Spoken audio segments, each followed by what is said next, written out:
tidak keberatan. Bai Zhe menatap bulan yang cerah di langit. Pikirannya mengingat setiap saat yang dia habiskan untuk melindungi saudara perempuannya selama masa kecilnya. Karena orang tua saya berbisnis, mereka sering tidak di rumah. Dia membesarkan semua adik perempuanku dari masih bayi hingga belajar merangkak dan kemudian berjalan. Bahkan kata pertama yang dipelajari adikku bukanlah ibu dan ayah, tetapi kakak Bai Zhe seperti ayah dan saudara bagi Bai Mengyao. Dia pernah bersumpah untuk melindungi adiknya sepanjang hidupnya, tetapi adikku akan menikah pada akhirnya, Mengyao. Tidak masalah jika pria itu kaya atau berbakat selama dia memperlakukanmu dengan baik. Hanya itu yang aku minta darinya untuk mobil atau rumah, tidak masalah apakah dia punya atau tidak keluarga baik kita mampu membayarnya. Orang tuaku tidak membutuhkan uang kecil itu. Bai Mengyao tidak berdebat dengan saudaranya, dia meringkuk bahagia di lengan Bai Zhe saat ini. Dia merasakan cinta tanpa pamrih dari saudara laki-lakinya. Bai Zhe menghela napas lega. Akhirnya menenangkan gadis itu, meskipun calon saudara iparku adalah orang biasa, tidak masalah selama adikku bahagia. Tiba-tiba, telinga Bai Zhe bergerak dan matanya berkedip. Kekuatan seni bela dirinya adalah sebuah peringatan. Sinyal berbahaya terpancar di benaknya. Dia memeluk Bai Mengyao di belakangnya. Lalu meraih udara dan mengumpulkan energi di tangannya menjadi bilah yang berubah menjadi tombak emas kepala harimau. Bifang terkejut dengan tindakan kaptennya. Meskipun aku tidak mengerti mengapa kapten tiba-tiba memasuki mode tempur. Namun, dia juga mengumpulkan energinya menjadi sebuah pedang, dan dalam sekejap sebuah senjata sepanjang sekitar 3 meter muncul di tangan Bifang. Senjata ini berwarna hitam pekat, dengan kepala tombak berbentuk trisula, dan bentuk keseluruhannya seperti burung phoenix yang melebarkan sayapnya. Karena kepala yang membosankan berwarna keemasan, itu dinamai tombak emas sayap phoenix. Setelah Bifang menyulap senjatanya, dia dan Bai Zhe berdiri saling membelakangi. Dan keduanya bekerja sama untuk melindungi Bai Mengyao di tengah. Kapten, apa yang terjadi? Bab 599 Kekacauan Phuket The Hilton Resort Villas.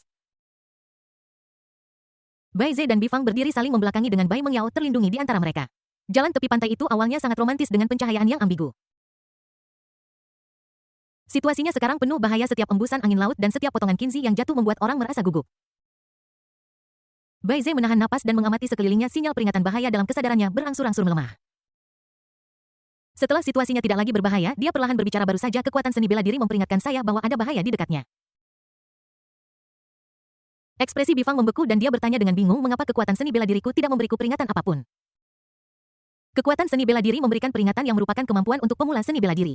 Logikanya, seharusnya tidak ada perbedaan antara kau dan aku. Bai Zhe menyipitkan matanya dan menggelengkan kepalanya sedikit. Bukan, ini adalah pertama kalinya aku mengalami perasaan berbahaya semacam ini.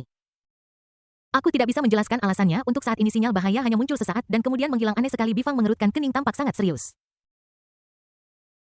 Tidak apa-apa bagi semua orang untuk tertawa dan bercanda di hari kerja.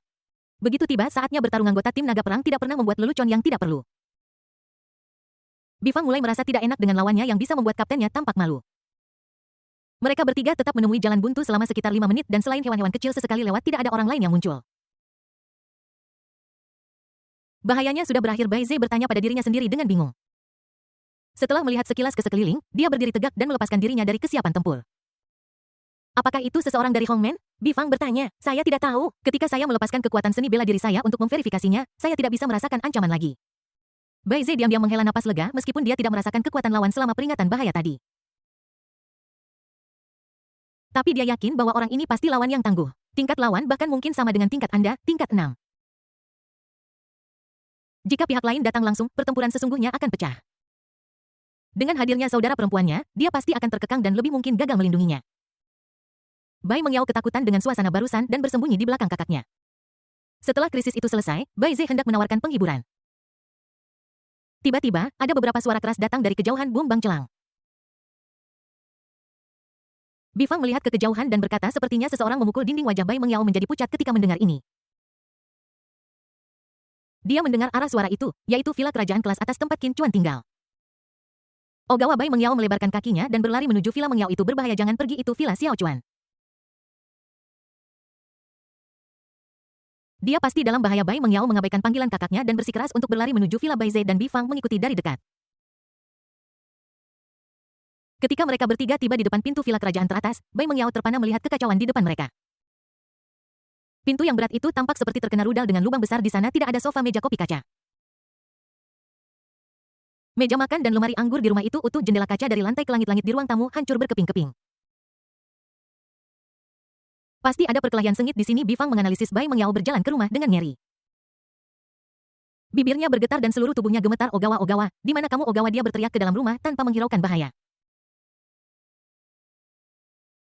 Namun, tidak seorang pun di ruangan itu menanggapi dirinya. Perlahan Bai Mengyao berhenti berteriak dan mulai menyalahkan dirinya sendiri. Aku seharusnya tidak marah. Aku seharusnya tidak meninggalkan Xiao Chuan. Di mana kamu? Aku seharusnya tidak meninggalkanmu.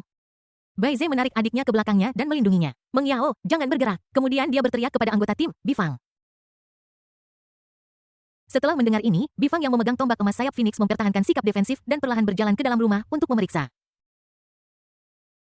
Beberapa menit kemudian, suaranya terdengar dari kolam renang di halaman belakang, pemimpin tim. Bai Ze meraih Bai Mengyao dengan satu tangan dan memegang tombak emas kepala harimau di tangan lainnya saat dia berjalan melewati ruang tamu yang berantakan dan sampai ke kolam renang di halaman belakang. Ada seseorang terbaring di lantai kolam renang dan Bai Mengyao mengenalinya pada pandangan pertama. Dia adalah putra Bibi Yu, Mei Ganhua. Bai Ze tahu siapa Bibi Yu yang dibicarakan oleh saudara perempuannya. Ayahku Bai Jiaxuan sering pergi ke restoran orang lain untuk mendukung bisnis mereka. Bifang mengulurkan tangan dan merasakan napas Mei Ganhua. Masih hidup, lalu dia memeriksa kepala Mei Ganhua. Dia pasti terpukul keras dan kehilangan kesadaran. Dampaknya tidak ringan, dia tidak akan bangun untuk sementara waktu. Tiba-tiba, Bifang terkejut.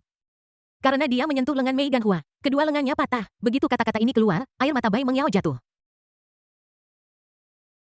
Bahkan bunga plum kering pun dalam kondisi yang menyedihkan, jadi Xiao Chuan mungkin dalam bahaya besar. Bai Ze tampak serius. Meskipun putra Bibi Yu memiliki disabilitas intelektual dan tingkat seni bela dirinya tidak tinggi.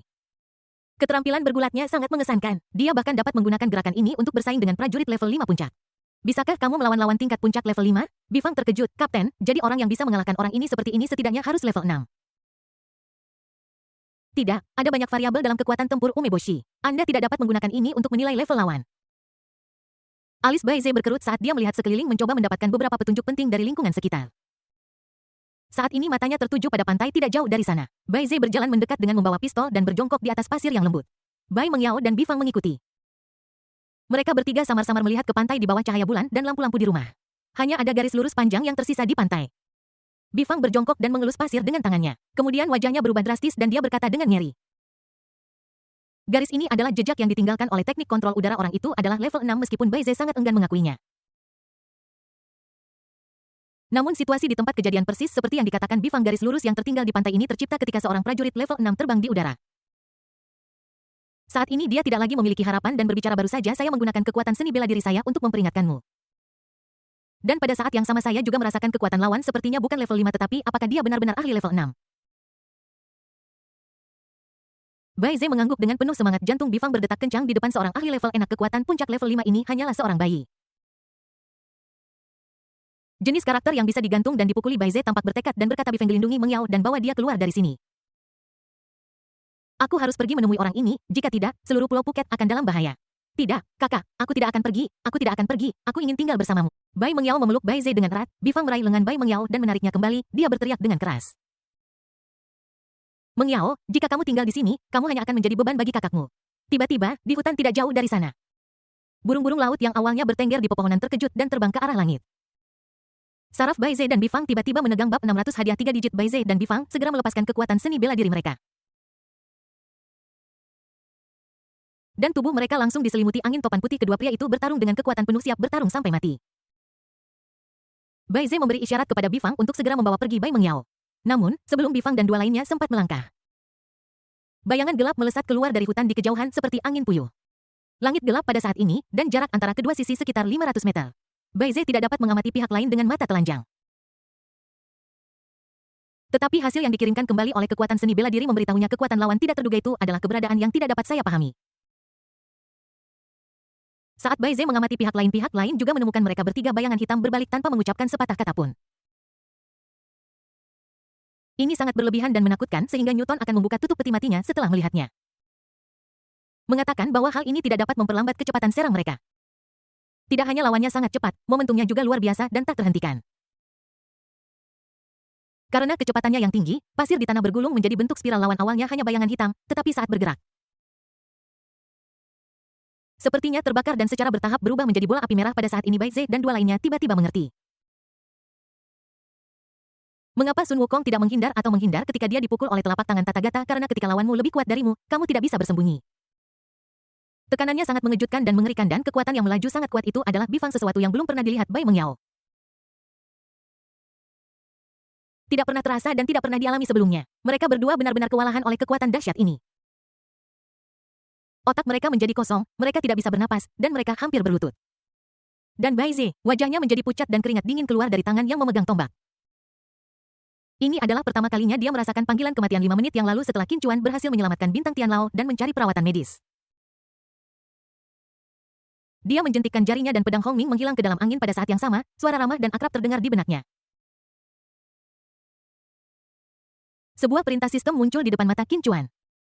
Selamat kepada penantang, Anda telah membunuh rubah ekor 9 Tian Weixing dan mendapatkan 100 poin pengalaman, Anda mendapatkan 100 poin prestasi.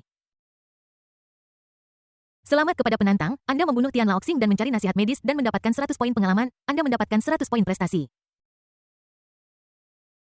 Melihat hadiah poin pengalaman dan poin prestasi 3 digit, Qin Chuan hampir terharu. Tidak mudah, ini tidak mudah. Akhirnya, ini bukan lagi hadiah 1 poin atau 10 poin. Kemudian sistem melompat ke antarmuka properti tugas atribut karakter. Qin Chuan, jenis kelamin pria, tingkat seni bela diri 7 pendahuluan seni bela diri. Nilai pengalaman 55 juta 10.000 pendahuluan tingkat 2 medical Dao. Keterampilan 1 mata emas tingkat 2 keterampilan 2 bahasa global keterampilan 3.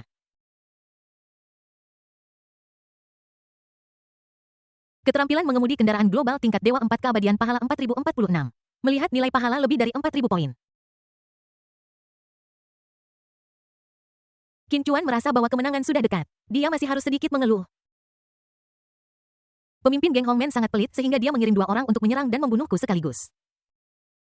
Lagi pula mereka dikenal sebagai geng terbesar di luar negeri, tetapi mereka sangat pelit ketika membalas dendam dan itu sama sekali tidak memuaskan. Reputasi Merot berusia seabad ini telah dirusak oleh generasi ini. Meskipun dia mengeluh, Qin Chuan masih sadar dan dia mengklik antarmuka mal sistem. Tiba-tiba nama-nama produk muncul di sistem mall cetak biru manufaktur mesin litografi 3 nanometer 15.000 poin. Manual teknologi manufaktur baterai solid state 15.000 poin cetak biru manufaktur pesawat tempur generasi ke-6 115.000 poin. Diagram lokasi tambang logam langka 120.000 poin teknologi pemuliaan kedelai non-GMO dan peningkatan hasil 120.000 poin. Qin Chuan mengabaikan begitu saja 3 item penukaran terakhir. Dia percaya bahwa ketiga hal itu digunakan oleh sistem untuk menipu orang. Adapun 2 item penukaran pertama, gambar manufaktur mesin litografi 3 nanometer dan manual teknologi manufaktur baterai solid state. Itu adalah tujuannya. Jika Anda memiliki sejumlah besar 5.000 yuan, mana yang harus Anda tebus terlebih dahulu? Menghadapi pilihan itu, Qin Chuan berada dalam dilema. Saat ini, dia sangat berharap agar ada penonton yang melihat antarmuka sistemnya dan membantunya membuat pilihan. Setelah berjuang lama, Qin Chuan masih belum mengambil keputusan, jadi dia mematikan sistem dan bersiap untuk kembali makan. Tiba-tiba, kekuatan seni bela dirinya memberikan peringatan. Sinyal bahaya muncul di benaknya. Dia segera meraih udara dan memadatkan pedang Hongming yang baru saja dia pukul keluar dari pulang kerja. Apakah dia seorang ahli tingkat 6? Qin Chuan langsung memahami kekuatan lawannya, tapi segera rasa krisis itu menghilang. Seolah-olah orang lain hanya lewat dan menyapa. Setelah menyadari bahwa bahaya telah usai, Qin Chuan menjentikkan jarinya dan pedang Hongming menghilang bersama angin. Dia berjalan kembali di sepanjang jalan tanah berlumpur di bawah sinar bulan Ogawa-Ogawa. Telinga Qin Chuan bergerak dan dia mendengar suara kecil itu adalah panggilan Bai Mengyao.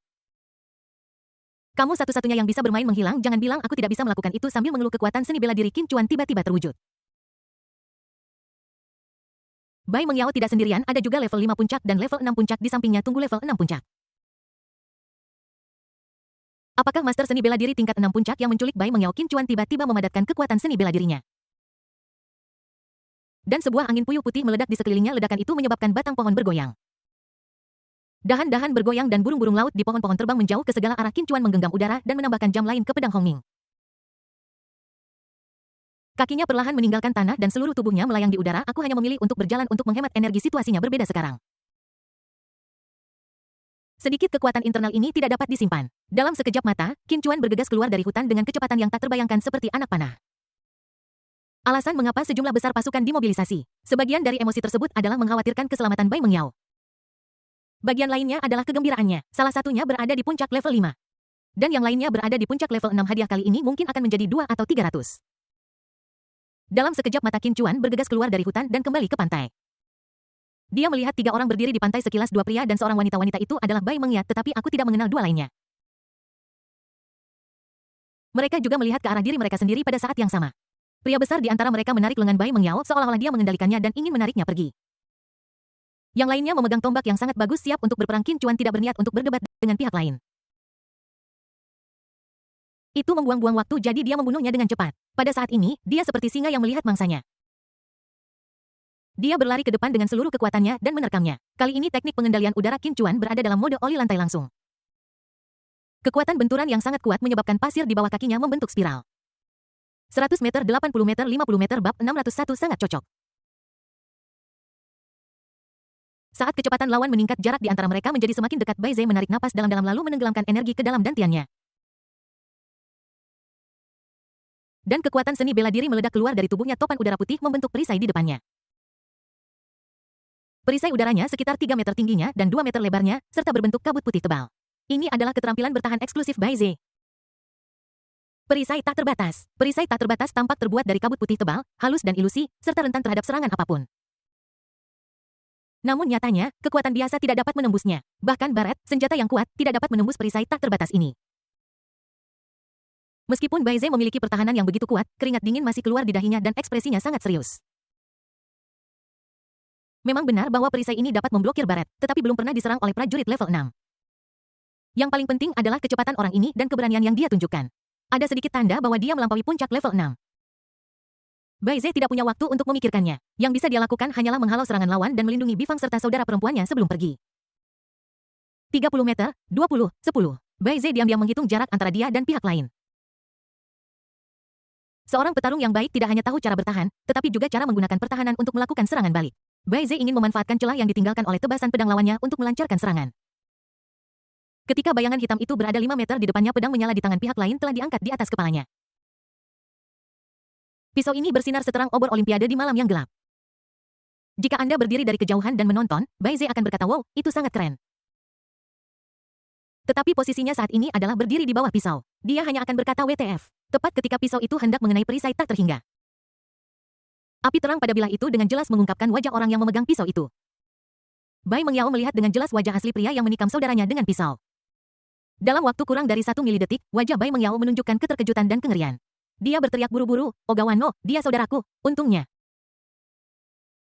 Bai Mengyao tidak mengendur dan meneriakkan semua 8 kata. Jika Anda seperti tokoh utama wanita di beberapa drama TV, cukup teriakkan 4 kata pertama. Pisau Qin Chuan harus ditebas dan setelah meneriakkan ke-8 kata itu, telinga Qin Chuan berkedut dan jantungnya berdebar kencang. Ketika pedang itu berjarak 001 cm dari perisai tak terhingga, dia mengubah cara dia menebas tepat waktu. Dia memutar pedang Hongming 90 derajat. Dan pedang itu bergerak pada sudut kanan di depan perisai Wuji.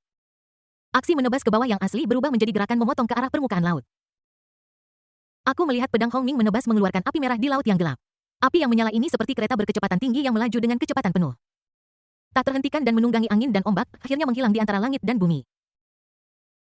Karena inersia yang kuat, Qin Chuan berputar 360 derajat di udara sebelum mendarat. Dia berdiri di pantai menghadap Bai Zhe dan Bifang. Bai Mengyao melepaskan diri dari tangan Bifang dan berlari ke arah Qin Chuan, menerjang ke dalam pelukannya. Wuh, di mana saja kamu? Apakah kamu tahu betapa khawatirnya aku tentangmu? Aku minta maaf, kan? Aku seharusnya tidak meninggalkanmu. Aku sangat ketakutan tadi. Apakah kamu baik-baik saja? Wajah Bai Zhe berkedut. Hei, aku hampir membunuh saudaramu dan kamu tidak peduli dengan saudaramu sendiri dan malah bertanya apakah dia baik-baik saja. Meskipun Qin Chuan hanya mengeluh bahwa Bai Mengyao memiliki temperamen buruk dan suka menghilang. Tapi sekarang semua orang menangis dan mengakui kesalahan mereka padaku. Qin Chuan merasa iba dan tidak menyebutkan apa yang terjadi barusan. Dia menjentikkan jarinya dan Hongming Dao segera berhenti bekerja. Qin Chuan dengan lembut membelai rambut hitam dan halus Bai Mengyao. Aku akan pergi ke hutan untuk mencari seseorang. Bai Mengyao menyeka air mata dari wajahnya dan bertanya. Sebuah hutan siapa yang akan kau temui di hutan itu? Bai Zhe terbatuk 2 kali, menandakan kepada keduanya bahwa itu sudah cukup. Karena ada orang lain di tempat kejadian, Bifang duduk di pantai terengah-engah. Dia telah mengalami hampir 100 pertempuran dengan berbagai ukuran dalam hidupnya. Tetapi saya belum pernah merasakan jantung berdebar dan ketakutan yang belum pernah terjadi sebelumnya seperti yang saya rasakan barusan. Sekarang dia merasa seperti telah selamat dari bencana. Bai Mengyao mengerutkan bibirnya dan menunjuk Qin Chuan. Maksudku, kamu harus memperhatikanku. Kemudian dia berbalik, tersenyum, dan menarik Qin Chuan ke Bai Zhe. Ini adalah saudaraku, Bai Zhe, yang termuda, paling berbakat. Terkuat, dan kapten paling tampan dalam sejarah tim naga perang. Tidak diragukan lagi, dia menunjuk ke arah Bifang yang sedang duduk di tanah. Itu adalah Bifang Brother Bia, anggota tim naga perang dan rekan seperjuangan saudara laki-laki saya. Qin Chuan tersenyum dan sedikit mengangguk kepada Bai Zhe dan Bifang. Kalian berdua meskipun ini bukan pertama kalinya kita berurusan satu sama lain, ini adalah pertama kalinya kita bertemu Hao. Bai Mengyao tercengang ketika Qin Chuan mengatakan ini, bukankah ini pertama kalinya kita berurusan satu sama lain? Xiao Chuan, apakah kalian sudah saling mengenal sebelum Bai Ze dan Bifang sama-sama bingung? Bifang berdiri dan berjalan menghampiri, bertukar pandang dengan kapten. Keduanya melihat kebingungan di mata masing-masing. Bifang menyipitkan matanya sedikit dan menatap wajah Qin Chuan dengan hati-hati di bawah cahaya bulan dari langit. Kupikir pria ini setampan aku. Jika kamu sudah melihatnya, kamu pasti akan terkesan. Tapi aku tidak punya apapun. Setelah melihatnya beberapa kali lagi, Bifang merasa sepertinya dia pernah melihat wajah ini di suatu tempat. Bai Ze memiliki pemikiran yang sama. Penampilan saudara iparku sebanding dengan penampilanku. Tapi aku benar-benar tidak memiliki kesan pernah melakukan kontak dengannya. Tapi sepertinya aku pernah melihat wajah ini di suatu tempat sebelumnya. Bai Mengyao melihat saudara laki-lakinya dan Bifang memandang Qin Chuan. Dia memperkenalkan secara langsung. Kakak-kakak Bi, ini Xiao Chuan yang kuceritakan padamu. Bagaimana menurutmu? Aku tidak berbohong padamu. Dia sangat kuat. Benar kalian semua ketakutan barusan, kan? Bifang biasanya ingin mengatakan sesuatu. Tapi ketika kata-kata itu sampai di bibirnya, dia menelannya kembali. Dunia seni bela diri berbeda dengan dunia game dan olahraga. Di dunia game dan olahraga, bahkan jika Anda tidak pandai berbicara, Anda tetap bisa menjadi pembicara besar di internet. Dia berubah menjadi troll yang mengejek juara dunia di atas dan para atlet di bawah. Bagaimanapun, pihak lain telah dikritik dan tidak dapat melakukan apapun kepada Anda. Saya tidak bisa datang ke sini dan memukul Anda melalui kabel internet. Tapi berbeda di dunia seni bela diri. Jika Anda tidak pandai dalam hal itu, Anda akan tetap mengkritik orang lain. Mereka benar-benar akan terbang dan memotong Anda. Bifang tahu keterbatasannya sendiri, seperti tebasan barusan. Jika itu mengenai saya khawatir saya harus pergi menemui kakek buyut saya. Bai Ze relatif tenang dibandingkan yang lain. Dia lebih khawatir tentang level yang dicapai saudara iparnya dan apakah dia berada di puncak level 6. Bai Ze benar-benar tidak ingin mengakui bahwa ada seorang jenius seperti itu di dunia. Karena mencapai puncak level 6 pada usia 20 tahun sama keterlaluannya dengan menjadi orang terkaya di dunia pada usia 20 tahun. Bai Ze meminta konfirmasi Xiao Chuan Red dari aura yang kau tampilkan saat menggunakan teknik terbang. Aku bisa melihat bahwa kau berada di puncak level 6. Qin Chuan hendak menjawab, tiba-tiba sebuah suara familiar menyela perkataannya. Bab 602 Biksu mencuri kuil area Villa Resort Phuket Hilton Hutan Gelap Manajemen Hongmen Monyet Air.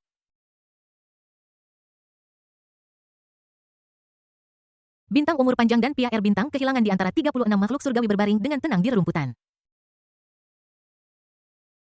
Di depan kedua orang itu ada gimbal ponsel stabil 3 sumbu yang di atasnya terdapat ponsel Xiaomi 13 Ultra. Ponsel ini memiliki kemampuan telefoto yang hebat mendukung zoom optik 32x dan zoom optik 5 stan, panjang fokusnya mencakup 75 mm dan 120 mm. Kedua pria itu berbaring dalam penyergapan 100 meter dari Qin Chuan. Mereka tidak bisa melihat posisi Qin Chuan dengan jelas dengan mata telanjang. Tetapi ponsel Xiaomi 13 Ultra di tangan mereka berfungsi sempurna sebagai teleskop. Di layar ponsel rubah ekor 9 bintang Tianwei dan bintang penjara surgawi yang mencari perawatan medis dibunuh oleh Qin Chuan satu demi satu. Selain itu Qin Chuan tampak sangat santai dan kasual sepanjang prosesnya, tidak ada pertempuran sengit atau ketegangan, hanya tindakan cepat dan tegas. Apakah orang ini masih dari bumi? Aku merasa dia bahkan lebih kuat dari pemimpin geng. Mereka berbaring menyergap di sini, dan rencana awal mereka adalah menunggu rubah ekor 9 dan Qi Yuenyao mengambil tindakan terlebih dahulu. Dan kemudian muncul pada saat kritis untuk merebut pujian. Sekarang tampaknya siapapun yang ingin mengambil pujian dapat mengambilnya. Mereka dengan cepat membuat keputusan baru dalam pikiran mereka, lari-lari sekarang bahkan jika 36 makhluk surgawi menyerang bersama. Mereka mungkin tidak dapat mengalahkan pembunuh ini. Bagi Hongmen untuk menjadi musuh dengan orang seperti ini seperti menari di tepi jurang. Hari-hari baik mereka sudah berakhir. Keduanya saling pandang dan mengangguk diam-diam. Ayo pergi dengan cepat selagi anak itu linglung, bagus. Kera air itu hendak bangun dan melarikan diri, tetapi dia melihat seseorang muncul ke arah Villa Qin Chuan. Pria ini tinggi dan kuat memegang senjata emas di tangannya. Kera air itu meraih pelampung air yang hendak bangun, seseorang. Sui Sang Piao segera merangkak di tanah. Dia mengeluarkan ponsel Xiaomi 13 Ultra miliknya, menyalakan mode kamera, menyesuaikan fokus, dan mengarahkannya ke arah villa. Kera air itu melirik layar. Dia segera menarik napas dingin. Brengsek, bagaimana bisa itu dia? Siapa itu? Dia adalah Bifang dari tim naga perang. Bifang, aku pernah mendengar tentang dia. Dia adalah orang terbaik kedua di tim Zanlong setelah Bai Ze. Dia berada di puncak level 5. Sui Sang Piao memiliki ekspresi muram di wajahnya. Dia dan Sui Houzi sama-sama berada di level 5. Selain itu, mereka adalah keturunan angkatan laut Mongolia dan pandai dalam pertempuran laut seperti kata pepatah, ada naga di air dan cacing di jalan. Jika mereka bertarung di darat, kekuatan mereka akan sangat berkurang hingga tingkat pemula level 5. Sebelum mereka berdua bisa mencari cara untuk menembus pertahanan Bifang dan melarikan diri, dua orang lagi keluar dari villa, seorang pria dan seorang wanita. Pria di antara mereka memegang tombak perak.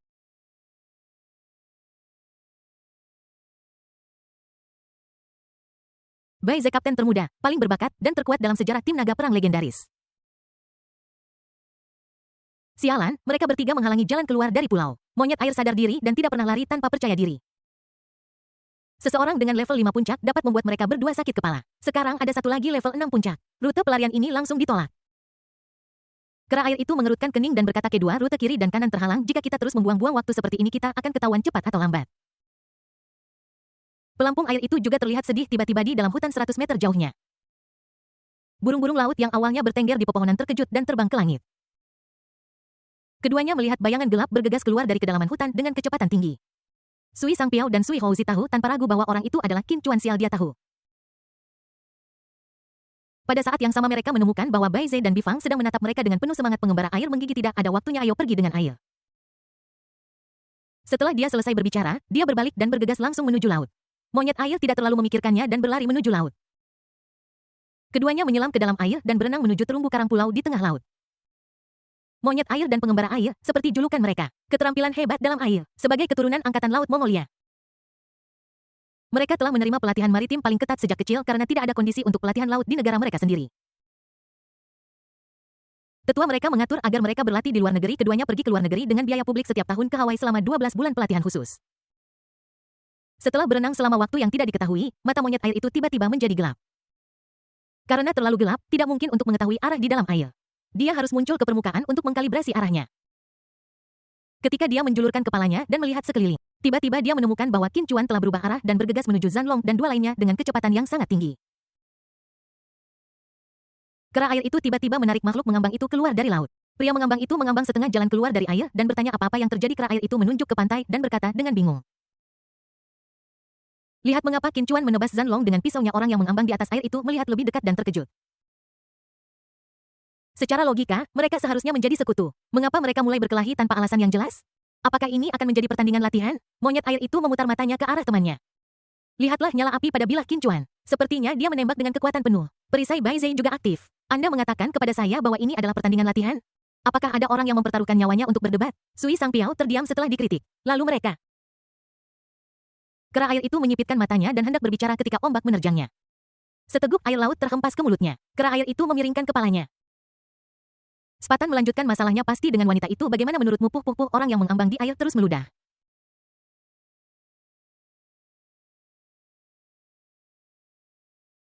Monyet air itu tidak senang jika Anda memiliki keberatan, katakan saja langsung bah. Puh-puh-puh, bisakah kamu meludah ke arah lain? Kamu meludah ke mulutku. Kera air setelah meludahkan apa yang dikatakannya, Sui Sangpiao tersenyum dingin. Kami menyalakan petasan di kedua ujungnya agar meledak bersamaan sejak zaman dahulu. Para pahlawan tidak mampu menahan godaan wanita cantik. Berapa banyak saudara di dunia ini yang menjadi musuh karena seorang wanita. Saya pikir Qin Chuan dan Bai Ze bukanlah orang baik. Mereka pasti iri pada wanita itu. Keduanya saling memandang dan tertawa terbahak-bahak. Pikiran hebat, berpikir sama Tuhan memiliki mata yang bagus sebelumnya. Saya khawatir mereka akan menggunakan teknik terbang untuk menyeberangi laut untuk memburu kami sekarang. Tampaknya pertengkaran internal mereka telah memberi kami jalan keluar. Orang yang mengambang di atas air itu menarik napas dalam-dalam dan bersiap untuk menyelam dan melanjutkan berenang. Si monyet air menangkapnya. Apa, mari kita saksikan saja keseruannya. Mungkin Bai Ze bisa mengalahkan Qin Chuan lalu kita bisa kembali dan melaporkan. Mengatakan bahwa kaulah dan aku yang menghasut perselisihan internal mereka. Dalam hal itu bonus akhir tahun kita bisa berlipat ganda. Betul sekali. Saudara monyet benar-benar pintar. Trik menggunakan pisau untuk membunuh seseorang ini seperti seorang biksu yang membajak murid orang lain. Ini benar-benar sebuah petualangan yang lengkap. Monyet air itu mengangkat sudut mulutnya dan hendak bersikap rendah hati. Tiba-tiba sebuah api merah datang dari arah pantai. Api yang berkobar ini seperti kereta berkecepatan tinggi yang melaju dengan kecepatan penuh. Tak terhentikan dan menunggang angin dan ombak, kemudian dia melihat kepala mengambang di air menghilang dari pandangannya. Detik berikutnya semua yang ada di depan mataku gelap menggigit. Bab 632 Raja dan 42 menggigit. Sebuah suara familiar menyela sistem pidato Qin Chuan. Qin Chuan tertegun sejenak. Apakah ini ritme pemberian hadiah? Tapi aku tidak melakukan apapun. Mungkinkah dia telah menyelesaikan misi sampingan, selamatkan hidupnya? Sebelum Qin Chuan dapat memikirkannya dengan cermat, dua informasi muncul di hadapannya. Selamat kepada penantang, Anda membunuh Tian Xunsing Sui Sangpiao dan mendapatkan 100 poin pengalaman, Anda mendapatkan 100 poin jasa. Selamat kepada penantang, kamu membunuh monyet air Tian Xuxing dan mendapatkan 100 poin pengalaman, kamu mendapatkan 100 poin prestasi. Bintang Tian Xun mengapung di air. Bintang Tian Xu adalah monyet air. Apa-apaan ini? Kapan kedua orang ini muncul? Apakah ada bug sistem? Akhirnya tidak tahan lagi dengan kecepatan leveling saya dan memaksa saya. Untuk amannya, Qin Chuan tidak memilih untuk mematikan sistem. Tetapi terus melihat atribut pribadinya untuk menentukan apakah hadiah telah diterima. Setelah perintah hadiah, antarmuka sistem secara otomatis melompat ke atribut pribadi. Atribut karakter, Qin Chuan, jenis kelamin pria, tingkat seni bela diri 7 pengantar seni bela diri nilai pengalaman 75 juta 10.000.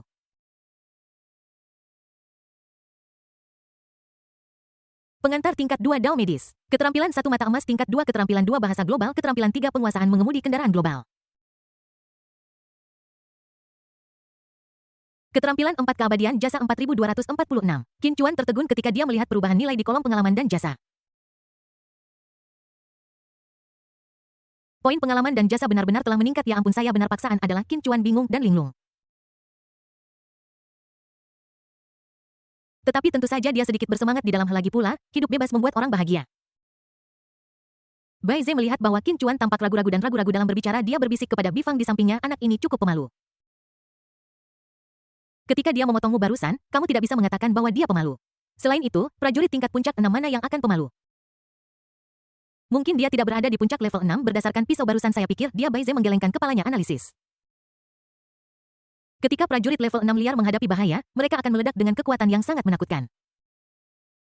Yang mungkin mencapai kekuatan tertinggi dari level ini tentu saja. Ini juga karena prajurit tingkat 6 liar tidak tahu cara mengendalikan kekuatan seni bela diri di tubuh mereka. Pertempuran master seni bela diri tidak hanya membutuhkan kekuatan besar tetapi juga keterampilan. Kapten, saya pikir jika Anda bisa membunuh dengan satu pukulan, keterampilan sebenarnya bisa diabaikan. Pernahkah Anda bermain Landelord setelah Anda mengambil posisi pemilik tanah? Apakah Anda akan memainkan 2 raja dan 4 angka 2 di awal? Well, itu saja, Anda hanya berpikir tentang membunuh musuh dengan satu gerakan. Ini mungkin tampak berani, tetapi sebenarnya tidak ada strategi sama sekali.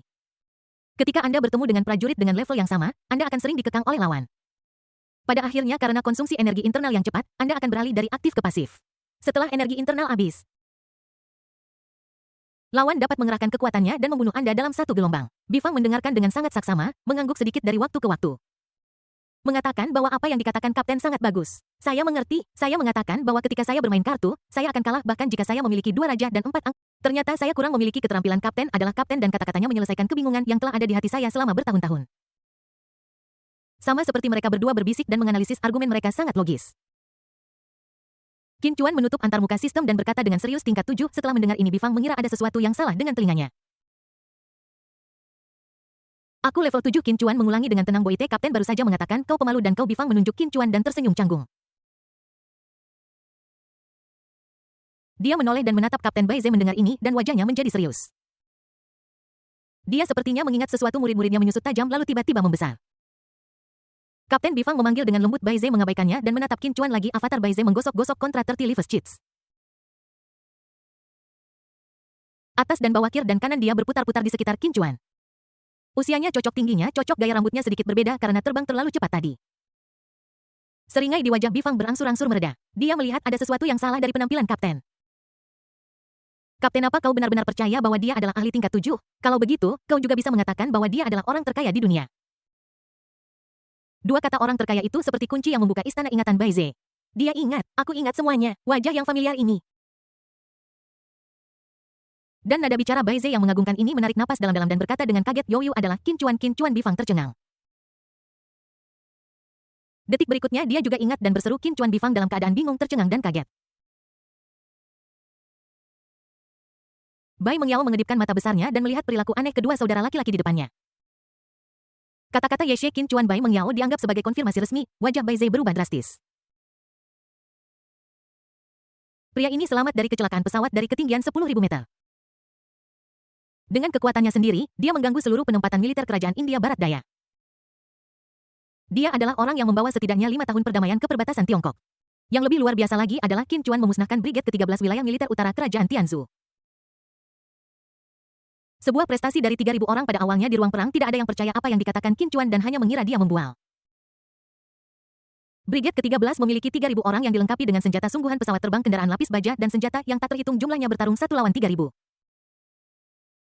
Tidak apa-apa jika dia bisa lolos tanpa cedera, tetapi dia juga memusnahkan musuh akan baik-baik saja jika dia baru saja dimusnahkan. Tetapi dia malah minum dan mengobrol dengan gembira dengan pemimpin musuh Jenderal Ramas jika mereka adalah saudara sungguhan. Semua yang dikatakan Qin Chuan tidak dapat dipercaya dan sulit dipercaya, tetapi kecurigaan semua orang berlangsung kurang dari 1 jam.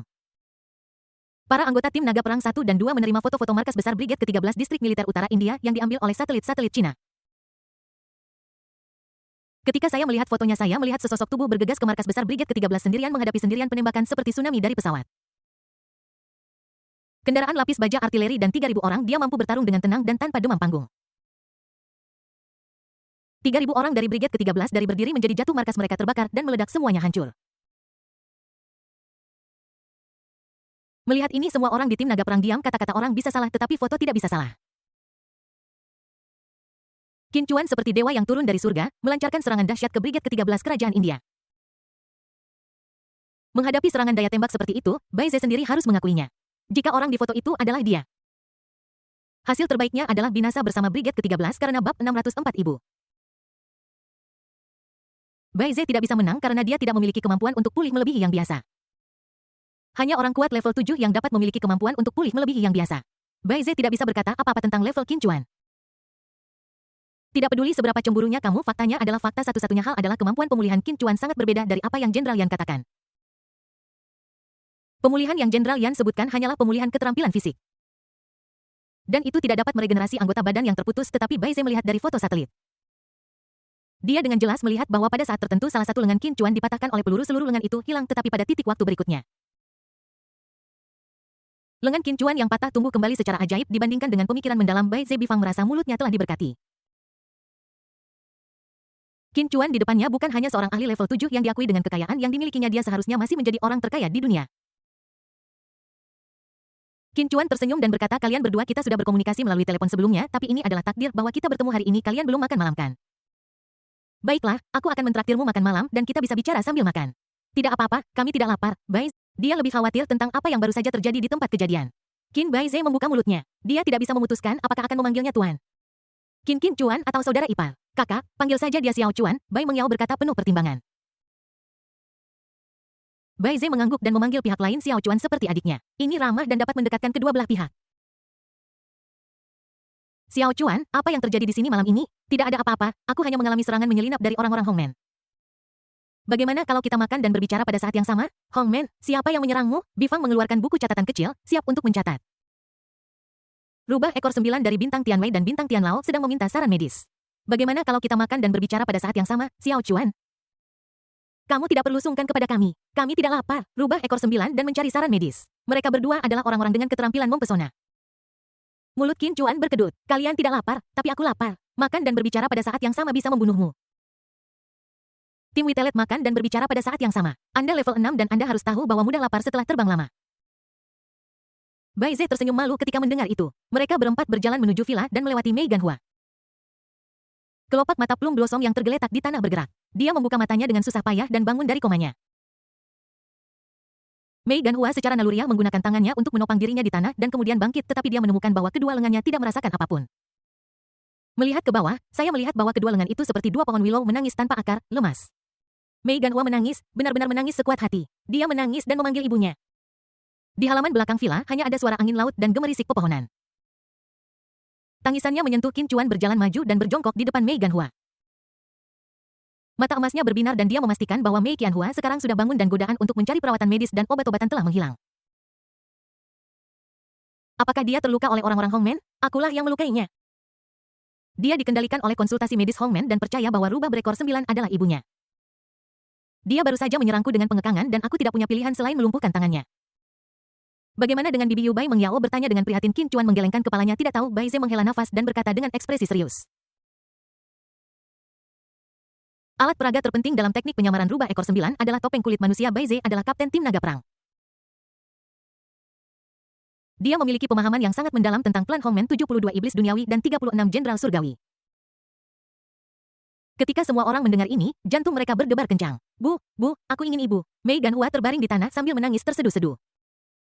Qin Chuan tidak tahu apakah dia mengerti atau tidak apa yang dikatakan Bai Ze. Tetapi melihat bunga prem kering tampak tak berdaya dan sunyi. Hati Qin Chuan sedikit melunak. Kupikir anak ini telah menyerangku secara tiba-tiba, jadi aku melumpuhkan tangannya untuk menghukumnya. Namun, Mei Ganhua masih belum dewasa secara mental dan dikendalikan oleh seseorang, itulah sebabnya dia menyerangnya. Sekarang ibuku sudah pergi. Qin Chuan mengeluarkan botol kecil dari lengannya, lalu mengangkat kepala Mei Ganhua dan memberinya cairan itu. Melihat botol kecil di tangan Qin Chuan, mata Bai Ze berbinar. Xiao Chuan, apa ini? Esensi kehidupan? Qin Chuan mengangguk tanpa penjelasan lebih lanjut. Bai Zhe segera tahu mengapa tangan Qin Chuan bisa pulih setelah beberapa waktu yang tidak diketahui Mei Ganhua berhenti memanggil. Tangannya seperti dua adonan yang dipuntir, memuntir dengan gila, kemudian yang kudengar hanyalah serangkaian suara tulang yang berderak menyatu. Mei Ganhua berhenti menangis dan mengangkat tangannya dengan tidak percaya tangan. Tanpa rasa sakit patah tulang, dia sebahagia anak kecil melambaikan tangannya dengan liar. Namun kegembiraannya tidak berlangsung lama, dia berdiri dan melihat sekeliling. Bu. Mei Ganhua, ibumu pergi ke tempat yang sangat jauh. Dia tidak akan kembali untuk sementara waktu, tapi jangan khawatir, ibumu memintaku untuk menjagamu. Mei Qianhua berdiri di sana menatap Qin Chuan dengan kosong. Tidak ada ekspresi di wajahnya dan ada campuran emosi yang tak terlukiskan di matanya. Dia hanya menatap Qin Chuan. You adalah saudara Qin Chuan. Ya, saya Qin Chuan. Mei Ganhua memamerkan gigi putihnya yang besar dan mengangguk dengan penuh semangat. Ya, ibu dan bibi memberitahu saya sebelum mereka memasuki kamar kecil bahwa saudara Qin Chuan adalah orang yang baik. Dia pasti akan memperlakukan saya dengan baik. Masuk ke kamar kecil bersama bibi. Bibi meminta ibu untuk bergabung dengan mereka. Ibu tidak setuju. Jadi bibi membawa ibu ke kamar kecil, lalu apa kemudian bibi menghilang. Ibu membawaku untuk menemukanmu. Mei Ganhua menggambarkan kenangan sebelumnya dengan nada tenang. Semua orang terdiam. Mereka tahu dalam hati bahwa itu adalah kata-kata terakhir Yu Qianhua. Mata Qin Chuan tegas. Dia mengulurkan tangan dan menyentuh kepala Mei Ganhua dan berbisik. Aku akan membalas dendam untukmu. Tidak, aku akan membuat seluruh Hongmen membayar utang ibumu. Aku sangat lapar, aku ingin makan sesuatu yang lezat. Qin Chuan mengangguk. Arahkan semua orang ke ruang tamu. Dia menunjuk menu tebal di atas meja. Itulah menunya. Pesan saja apapun yang kamu mau. Restoran hotel akan mengantarkannya kepadamu. Melihat kekacauan di rumah, Bai Mengyao berkata. Xiao Chuan, tidak ada tempat untuk duduk dan makan di ruangan ini. Bifang melanjutkan, mengapa kamu tidak makan di kamar kami saja? Kami baru saja memesan kamar untuk 7 orang. Qin Chuan melambaikan tangannya dan berkata 000 yuan semalam. Terlalu merepotkan untuk kembali ke gedung utama. Mari kita pergi ke gedung sebelah. Bab 605. Apakah kotoran di toiletmu berguna? Benar-benar mahal bagimu untuk memesan kamar lain. Saya memeriksa harga perumahan di Silton Gardens di Phuket secara online. Harga rumah di area villa ini mencapai puluhan ribu dolar per malam. Bifang berkata dengan sedikit sakit hati. Dia tahu bahwa Qin Chuan kaya. Tetapi dia berasal dari tim naga perang dan memiliki kebiasaan baik, yaitu rajin dan hemat. Qin Chuan melambaikan tangannya dan berkata, masalah mereka semua milik kita. Bifang. Bai Mengyao mendorong Bifang keluar rumah. Saudara BI memberitahu Anda bahwa hotel itu dibuka oleh Xiao Chuan. Bifang menepuk kepalanya dan teringat Hotel Hilton Resort. Bukankah itu bagian dari grup Hilton? Tiba-tiba Bifang menjadi serakah dan cemburu. Bagaimana saya bisa menghemat uang untuk para kapitalis? Lihat, saya akan membuatnya miskin hari ini. Bifang berdiri di sebelah Bai Mengyao, melihat menu. Menunjuk ayam goreng di atasnya dan berkata dengan galak, aku mau ayam goreng 2, 3, aku mau 3 sendiri. Qin Chuan langsung menelepon Abdul Rahman CEO Hotel Hilton Malaysia ketika pihak lain mengetahui bahwa Qin Chuan diserang di villa. Mereka sangat ketakutan hingga hati mereka hampir hancur. Abdul Rahman menyimulasikan masalah yang mungkin terjadi. Namun satu-satunya hal yang tidak dia antisipasi adalah serangan teroris. Bagaimana bisa seseorang membunuh bos besar? Setelah Abdul Rahman menutup telepon, dia segera menelepon perusahaan keamanan. Lebih dari 30 pengawal bersenjata segera tiba di depan pintu villa Qin Chuan dan berjaga-jaga. Ketika Abdul Rahman bertemu Qin Chuan, dia gugup sepanjang waktu. Dia tidak berani menegakkan punggungnya dan terus membungkuk. Kupikir bos besar akan memarahinya, tapi yang mengejutkan, bos besar sepertinya tidak terlalu marah. Sebaliknya, dia melambaikan tangannya dan memintanya untuk membawa lebih dari 30 pengawal itu pergi. Meskipun Abdul Rahman ketakutan, dia dengan patuh melakukan seperti yang diminta Qin Chuan. Qin Chuan dan keempat rekannya segera diatur untuk menginap di villa sebelah. Villa baru ini tidak semewah yang sebelumnya. Tetapi keuntungannya adalah ada banyak kamar yang cocok untuk keluarga besar yang bepergian dan menginap. Qin Chuan tidak membiarkan Abdul Rahman tinggal untuk melayani. Setelah kamar dan makanan siap, dia mengirim orang lain pergi karena sudah larut malam, semua orang lapar. Begitu hidangan disajikan, semua orang mulai makan dengan nikmat. Qin Chuan melihat meja yang penuh dengan makanan dan bertanya-tanya mengapa semuanya ayam goreng. Tim Bai, setelah Anda tiba di pulau itu, apakah Anda menemukan seseorang dari Hongmen? Bai Zhe menggerogoti paha ayam dan menggelengkan kepalanya. Tidak, bahkan satu pun tidak. Saya mendengar dari Kapten Chang bahwa kali ini Hongmen mengirimkan seluruh pasukannya dan mereka pasti akan menyebabkan masalah di Phuket. Ya, jadi saya juga bingung. Dalam kompetisi seni bela diri sebelumnya, orang-orang Hongmen akan melakukan pembicaraan pribadi dengan para kontestan sebelumnya. Tapi setelah saya memasuki pulau, saya tidak bisa merasakan aura orang Hongmen. Saya juga tidak, selain rubah ekor 9 dan dokter.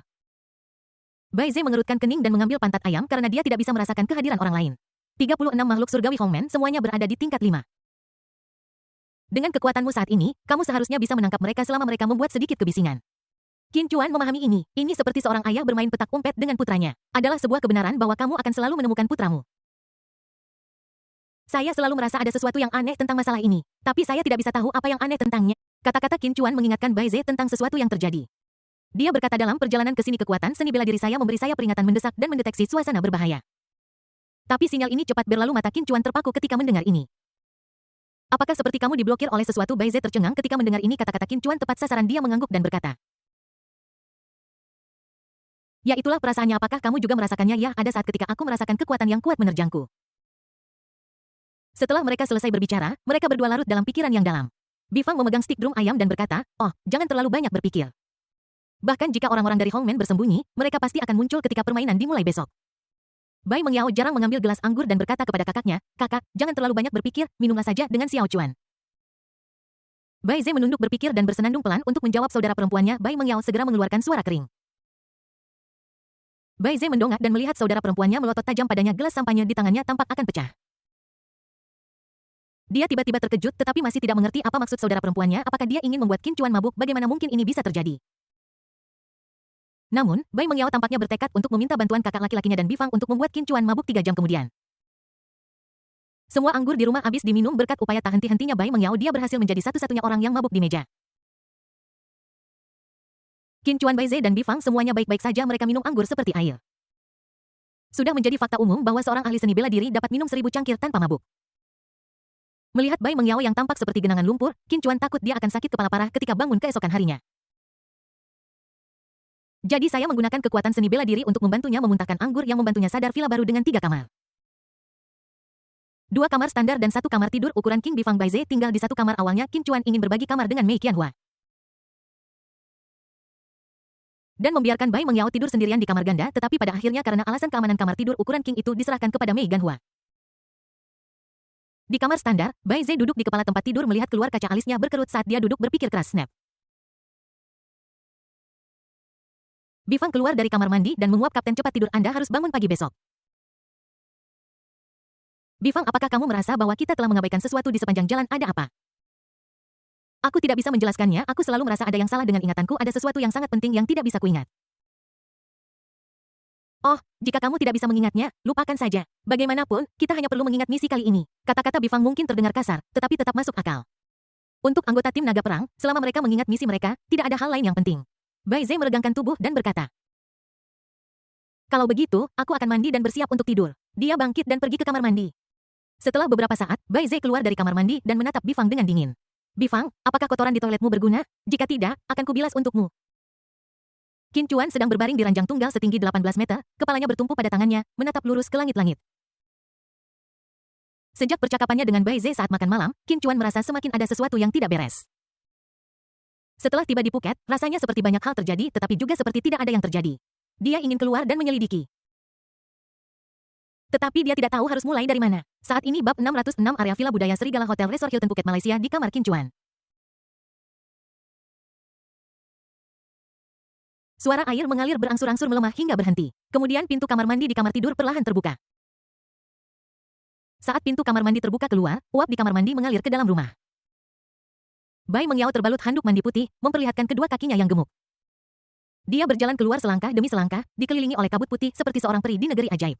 Qin Chuan dengan cepat menutup matanya dan berpura-pura tertidur. Dia tidak bisa menonton lebih lama lagi. Bai Mengyao memiliki wajah asketis dan tubuh seksi. Jika Anda melihatnya sedetik lebih lama, Anda mungkin akan menyerah. Qin Chuan berbalik dan terus berpura-pura tidur. Tanpa sadar, aroma melati samar bercampur dengan sedikit susu tercium ke dalam lubang hidungnya. Baunya juga memiliki sedikit kehangatan dari uap. Saat Anda menciumnya, Anda tidak bisa tidak merilekskan seluruh tubuh dan pikiran Anda.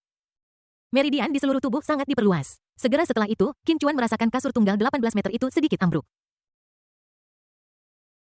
Sepasang lengan lembut tanpa tulang memeluknya dari belakang. Sudah larut, ayo tidur. Qin Chuan berkata dengan malas, aku ingin memakai lipstik. Aku tidak punya lipstik, kamu punya. Bagaimana bisa pria dewasa sepertiku membawa lipstik? Hanya karena kamu pria dewasa makanya kamu memilikinya. Qin Chuan tercengang. 10 jam kemudian di lobi Villa Bifang turun dari lantai 2. Bai Mengyao sedang minum banyak air di restoran. Melihat Bifang turun dia menyapanya, kak dibangun dan sarapan nak, mengapa suaramu serak? Wajah Bai Mengyao sedikit berubah, dia menoleh dan terus minum beberapa teguk air. Cuaca di Phuket terlalu kering, tenggorokanku tidak nyaman. Oh, kalau begitu minumlah lebih banyak air. Setelah Bifang selesai berbicara, dia merasa ada sesuatu yang salah. Phuket terlalu kering, bukankah ini sebuah pulau, bagaimana bisa kering? Dia datang ke meja makan dan terpana dengan sarapan di depannya. Di atas meja ada mie sanceng yang biasa. Susu kedelai, bakpao, roti kukus, roti, dan susu. Ada juga iga domba bakar dan steak goreng. Kamu ingin makan hidangan berat seperti itu pagi-pagi begini? Tiba-tiba, matanya tertuju pada sepiring sate bakar. Bifang menunjuk ke tusuk sate bundar dan berkata, apa ini? Mungkinkah ginjal panggang Bai Mengyao dengan cepat melindungi piringnya? Ini adalah ginjal Xiao Chuan milik Ogawa yang tidak dalam kondisi baik. Bifang bertanya dengan ragu. Segera dia ingat pisau yang ditarik Qin Chuan di udara kemarin. Itu mungkin karena dia melukai pinggangnya saat menarik kembali pedang. Jadi kamu harus makan ginjal untuk mengisi kembali tubuhmu. Di mana kakakku Bai Mengyao mengganti topik, dia masih tidur, dia tertidur ketika aku bangun hari ini. Kualitas tidur kakakmu tidak baik. Bai Mengyao berpikir kualitas tidur kakak Bimi tidak baik. Apa kamu tidak tahu apa-apa tentang itu? Aku bisa mendengar dengkuranmu tadi malam dari bawah. Qin Chuan dan Bai Ze bangun 1 jam kemudian. Keduanya memiliki lingkaran hitam di bawah mata mereka dengan berbagai warna. Yang satu seperti dikosongkan dari tidur, yang lain seperti dikosongkan dari tubuh. Setelah sarapan, semua orang naik bus wisata hotel dan menuju ke tempat konferensi seni bela diri. Hua-Hua, Qin Chuan berteriak kepada Mei Ganhua. Hua-Hua adalah nama panggilan yang Mei Qianhua bersikeras agar Qin Chuan memanggilnya. Konon, itu seperti panggilan seorang ibu. Qin Chuan tidak mengerti bagaimana suaranya berhubungan dengan ibunya. Ya, Mei Ganhua menjawab sambil memegang es krim di tangannya. Ketika kita pergi ke tempat acara, jika seseorang ingin menyakiti Sister Yao Yao, kamu harus melindunginya dengan sekuat tenaga. Mei Qianhua mengangguk. Ya, saya akan melakukan yang terbaik untuk melindungi Sister Yao Yao. Qin Chuan tersenyum dan menyerahkan 2 coklat kepada Mei Ganhua. Melihat Qin Chuan sangat peduli padanya, Bai Mengyao merasakan kegembiraan yang tak terlukiskan di dalam hatinya. Semua keuntungan itu sepadan, dia menoleh untuk melihat kakak laki-lakinya. Pihak lain tidak banyak bicara sejak sarapan kakak. Ada apa, kamu terlihat sangat khawatirkah? Kamu tidak tidur nyenyak? Bifang dengan cepat memalingkan kepalanya. Itu berarti itu tidak ada hubungannya denganku. Dia tidak menyesuaikan diri dengan perbedaan waktu sepertinya begitu, tetapi juga sepertinya tidak begitu. Aku selalu merasa otakku berantakan. Seolah-olah aku telah melupakan sesuatu. Apakah kamu punya perasaan ini? Tidak, aku ingat semuanya dengan jelas. Misalnya, jalan ini adalah jalan yang kita ambil tadi malam. Saya ingat rambu-rambu jalan, pepohonan dan rumah-rumah di sepanjang jalan dengan sangat jelas. Tidak, bukan hal-hal ini. Qin Chuan melanjutkan sesuatu yang sangat penting. Sesuatu yang penting. Bai Mengyao meraih tangan Qin Chuan dan menghiburnya. Xiao Chuan, mungkin kamu terlalu gugup tentang kompetisi yang akan datang. Jadi kamu sangat tegang ya Xiao Chuan, kamu pasti terlalu gugup karena kompetisi. Tenang dan perlakukan saja itu sebagai kompetisi permainan. Qin Chuan bergumam. Tempat untuk turnamen seni bela diri dunia terletak di arah yang berlawanan dari gedung utama hotel. Ada ruang terbuka seukuran lapangan sepak bola di sini. Pada saat ini arena persegi dengan panjang sisi 25 meter telah dibangun di tanah terbuka. Ukuran ring ini jauh lebih besar dari ring tinju dan MMA. Area di sekitar ring sudah dipenuhi orang-orang. Qin Chuan dan yang lainnya pertama-tama pergi ke area pendaftaran untuk mendaftar. Dan kemudian menunggu konferensi seni bela diri dimulai di bawah naungan pepohonan di samping arena. Qin Chuan mencoba melihat sekeliling tempat kejadian dan mengamati beberapa saat lawan apa yang mungkin dia temui. Perhatiannya tertarik oleh beberapa kepala botak. Qin Chuan bertanya dengan bingung. Turnamen seni bela diri nomor 1 dunia juga mengundang biksu tinggi dari kuil Shaolin untuk berpartisipasi. Sebagai anggota tim naga perang, Bifang menghafal informasi semua orang yang hadir sebelum datang. Dia menggelengkan kepalanya menjawab, itu bukan Shaolinite, hanya kebotakan keluarga. Qin Chuan sedikit mengangguk dan kemudian terus melihat sekeliling. Tiba-tiba dia menarik napas dalam-dalam. Dia melihat 2 pria berkepala serigala. Sesuai namanya, pria berkepala serigala memiliki tubuh berbentuk manusia. Tetapi bagian belakang kepala dan seluruh kepalanya berbentuk seperti kepala serigala. Bukankah kita setuju bahwa roh tidak dapat diciptakan setelah berdirinya negara? Kenapa manusia serigala masih ada? Mereka memakai topeng kepala serigala. Qin Chuan menyipitkan matanya dan melihat dengan hati-hati. Tentu saja kedua pria itu mengenakan topeng serigala dan berpura-pura menjadi manusia serigala. Bifang menyentuh hidungnya dan menjawab, perusahaan memiliki budaya serigala, jadi mereka berpakaian seperti ini ketika menghadiri berbagai acara. Qin Chuan tidak bisa berkata-kata. Ini benar-benar budaya serigala. Matanya menyapu orang lain. Pria itu mengenakan topeng kepala anjing. Berbaring di tanah dengan rantai besi tebal di lehernya. Ujung rantai yang lain dipegang di tangan seorang wanita. Bukankah ini perusahaan yang mempromosikan budaya anjing? Mereka dari perusahaan mainan seks. Setiap kali bos mereka menghadiri acara besar, dia akan memamerkan produk terbaru perusahaan musim ini. Mulut Qin Chuan berkedut. Sialan, dunia seni bela diri benar-benar campur aduk. Saat Qin Chuan terus mengamati sekelilingnya, Bai Ze mengambil langkah ke arahnya dan berbisik, bab 607 Xiao Chuan abnormal. Apakah kamu melihat sesuatu yang aneh? Bai Zai sengaja menutupi mulutnya dan bertanya dengan suara rendah. Abnormal apa yang abnormal? Qin Chuan bingung. Sejak kami tiba di tempat acara, semua orang di tempat kejadian telah melihat kami dengan sengaja atau tidak sengaja. Tim Putih, apakah kamu pernah terlambat sekolah? Saat kamu melaporkan bahwa kamu terlambat dan berjalan ke kelas. Akankah semua orang melihatmu sekarang setelah kamu mengatakannya seperti itu? Sepertinya masuk akal waktu Phuket jam 9 pagi. Musik latar diputar di radio di tempat tersebut. Segera pembawa acara naik ke atas panggung memegang mikrofon tanpa sensasionalisme, tanpa semangat. Pembawa acara bahkan menghilangkan kata-kata pembuka. Hadirin hadirat langsung mengumumkan dimulainya pertandingan secara resmi. Ini adalah pertama kalinya Qin Chuan berpartisipasi dalam turnamen seni bela diri nomor 1 dunia dan dia tidak tahu tentang prosedur kompetisi. Jadi tidak ada perasaan. Bai Zai yang berdiri di samping jelas memiliki beberapa keluhan. Ada apa dengan kompetisi tahun ini? Tidak ada upacara pembukaan, ada pesan ucapan selamat kapten gaya sederhana populer sekarang. Bifang melanjutkan. Bai Zai memindai tempat kejadian dengan mata tajam. Melihat semua orang di tempat kejadian tidak keberatan, dia tidak mengatakan apa-apa lagi. Pembawa acaranya adalah seorang pria parubaya yang mengenakan setelan tang. Dia memegang mikrofon dan membacakan sesuai daftar grup. Oke, sekarang mari kita undang kelompok kontestan pertama, Qin Chuan dan Wudi. Ayo, Ogawa, ayo, kita harus mengalahkan lawan. Ayo, Qin Chuan. Setelah mendengar pembawa acara mengumumkan nama itu, Bai Mengyao, Bifang dan Mei Qianhua semua memberi Qin Chuan semangat. Qin Chuan sangat terkejut. Mengapa aku berada di grup pertama? Namun, pembawa acara memberinya kesempatan untuk berpikir dan terus mendesaknya untuk naik ke atas panggung. Tanpa pilihan lain, Qin Chuan hanya bisa melompat ke atas panggung. Lawannya, Wudi, berjalan keluar dari kerumunan. Dengan salto, dia membalik ke samping dan mendarat di atas panggung dengan gagah dan tampan. Qin Chuan melihat lawannya yang seukuran dengannya dan memberi hormat dengan ramah dengan mengepalkan tinjunya. Mata Wudi dipenuhi dengan sarkasme halus. Dia tidak menanggapi Qin Chuan tetapi malah mengambil sikap ofensif dan defensif celang. Pembawa acara Luo memukul gong besar. Kompetisi secara resmi dimulai. Wudi berteriak keras dan bergegas menuju Qin Chuan dengan langkah cepat. Dia sekuat pelangi dan serangannya secepat angin seperti harimau yang menerjang menuruni gunung. Tangan kirinya seperti busur. Tangan kanannya seperti panah dan tubuhnya adalah talinya. Dia mengayunkan lengan kanannya dan meninju langsung ke rahang Qin Chuan. Qin Chuan menyipitkan matanya, mengambil langkah ke samping dan menghindari serangan itu dengan mudah. Pukulan Wudi meleset tetapi kekuatan pinggulnya sangat kuat. Setelah gagal memukul, momentum ke depan dari kaki langsung berhenti. Dia memutar pinggangnya dan menekuk lengan kanannya 90 derajat. Wudi menggunakan siku kanannya untuk menyerang, targetnya adalah pelipis Qin Chuan. Qin Chuan melihat gerakan lawannya dan membungkuk untuk menghindari serangan. Dia mengumpulkan kekuatan di tangan kanannya dan melayangkan pukulan hook kanan yang kuat. Itu mengenai tulang rusuk kiri Wudi secara langsung. Snap snap snap. Beberapa suara patah tulang yang renyah dan terus-menerus terdengar. Penonton tersentak. Semua orang melihat apa yang terjadi di atas panggung. Semua orang tahu bahwa suara itu adalah suara tulang rusuk kiri Wudi yang dipatahkan oleh Qin Chuan. Wudi dipukul begitu keras hingga dia jatuh berlutut dan memuntahkan seteguk darah merah gelap. Wajahnya pucat, dia tidak bisa bernapas, dan dia tampak terengah-engah. Wudi melihat ke arah tengah lapangan, wajahnya menunjukkan kebingungan dan keheranan.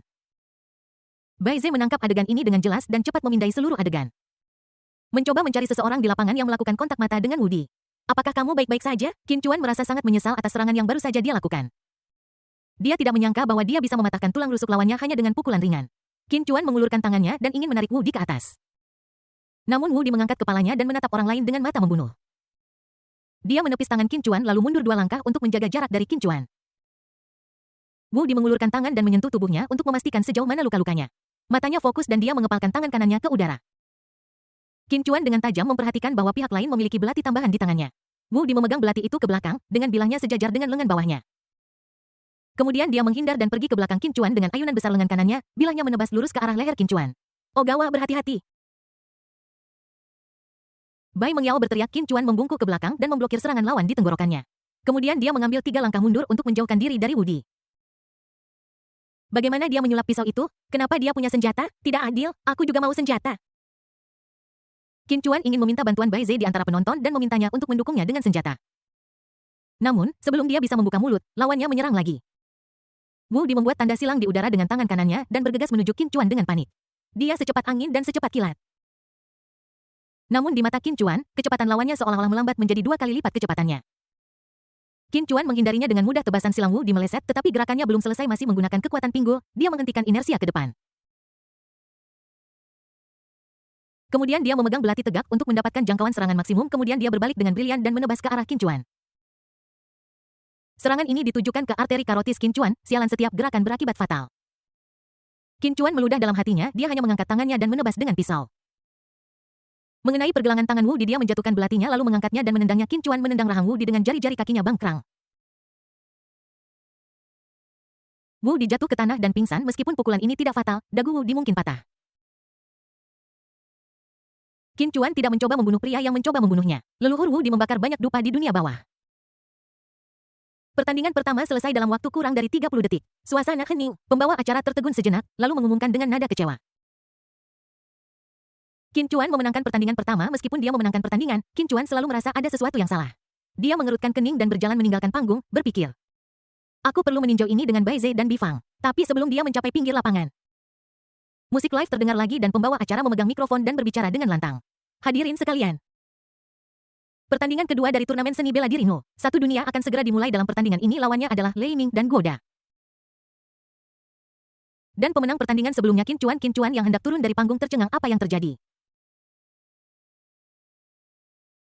Bukankah saya baru saja menyelesaikan kompetisi? Mengapa saya harus bertanding lagi? Juga sistem kompetisi turnamen seni bela diri No. 1 dunia bukanlah. Not White What adalah format turnamen. Qin Chuan menatap kosong kerabat dan teman-temannya di antara penonton. Aku melihat Bai Mengyao dan Bi Fang masih menyemangatinya. Keduanya tidak merasakan sesuatu yang aneh tentang hasil yang diumumkan oleh pembawa acara. Semuanya tampak normal. Bab 608. Tidak. Qin Chuan menatap Bai Ze. Sikap orang lain berbeda dari Bi Fang dan Bai Mengyao.